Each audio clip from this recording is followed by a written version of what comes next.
All right, everybody, welcome back to the deep dive. Today we're tackling something, well,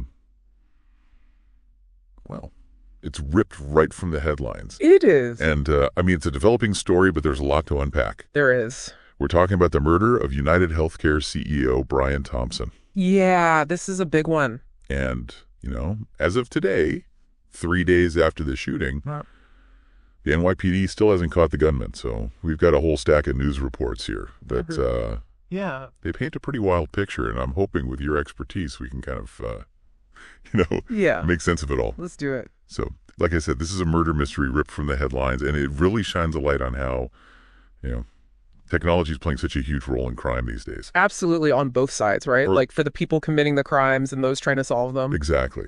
So to set the scene, it's Wednesday morning, 6:45 a.m. Early, right? Outside the Hilton in Manhattan. Okay. City's just starting to wake up, people getting their day going. UnitedHealthcare's got their big annual investor conference about to start. And then, bam, shots ring out. So this isn't just any target, though. No. We're talking about the CEO of a major healthcare company gunned down in broad daylight. Right in front of everybody. It's bold. It's brazen. It is. And it sends a message. Yeah. It makes people wonder if it can happen to him. Could it happen to anyone? Exactly right. Nobody is immune to this type of stuff, Right. And so the suspect, we know, was caught on security cameras. Okay. But get this, he was wearing a mask and used cash everywhere. Wow. To try and avoid leaving a digital trail. Smart. It is pretty smart. However, he did make one mistake. Yeah. He left his backpack behind in Central Park. What? Yeah. And not just anywhere in Central Park. Yeah. In the Ramble. You familiar with this area? Yeah, that's like the wooded area, right? There's like 38 acres of winding paths and like dense vegetation. Finding a needle in a haystack doesn't even begin to cover it. I know, right? So you have to wonder, did he plan to ditch it there? Mm-hmm. Or was it like a spur-of-the-moment decision? Yeah. Tough to say, but it's a big question for sure. It is. Now, the police, thankfully, were able to recover the backpack. And they're hoping it's got some clues, Fingerprints, DNA, anything. Anything at all. But here's where it gets even more intriguing. It appears that the suspect left the city on a bus. Okay. But not just any bus. One with routes that head out to New Jersey, Philadelphia, Boston, and even Washington, D.C. So many options. I know. Like, which way did he go? We live in a world where we leave digital footprints everywhere. It's true. Credit cards, phones. Yeah.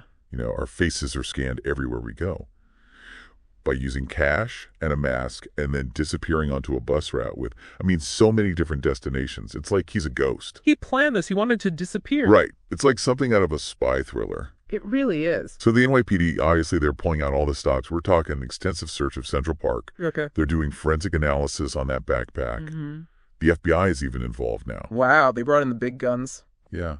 And there's a $50,000 reward for information. So they're serious about catching this guy. They are. So while they're trying to piece together his movements, the big question that everybody wants to know is why.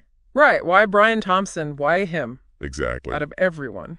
What could the motive possibly be? Well, was it personal? Did he have any enemies? Did he wrong somebody? Was there someone out there with a grudge? Yeah, people hold on to grudges. They do. For a long time, Or could it be something connected to his work? Oh, that's a good point. When you're the CEO of a healthcare giant. Yeah, you're going to ruffle some feathers. You're bound to make a few enemies along the way. It's true. And health insurance isn't exactly known for being popular. Yeah, you're not wrong about that. Mm-hmm. And this case has definitely sent a chill, through corporate America. Oh, yeah, I bet. We're seeing companies beefing up their security measures. Some are even scrubbing executive photos from their websites. Interesting. Yeah, it's like they're trying to make their top people less visible. Less of a target. Exactly. That makes sense. This attack was so brazen, so public. It's like it's feeding into this fear that we all have about random acts of violence, Yes. Even the most powerful people can be vulnerable. Yeah.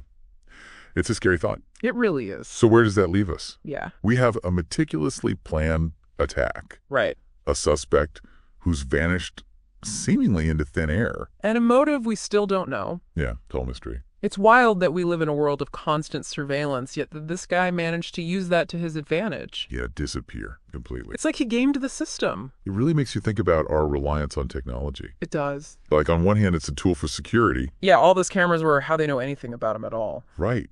But on the other hand, it also makes us vulnerable. Absolutely makes you think. It does. And this is a story that is far from over. Not even close. There are still so many unanswered questions. Who was this masked gunman? What drove him to this?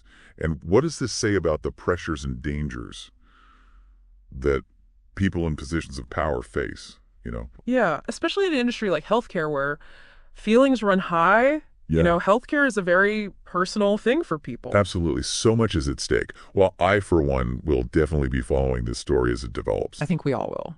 There's just so much more to uncover. You're sure? And I have a feeling there are going to be some more twists and turns along the way. Oh, absolutely. This is far from over, folks.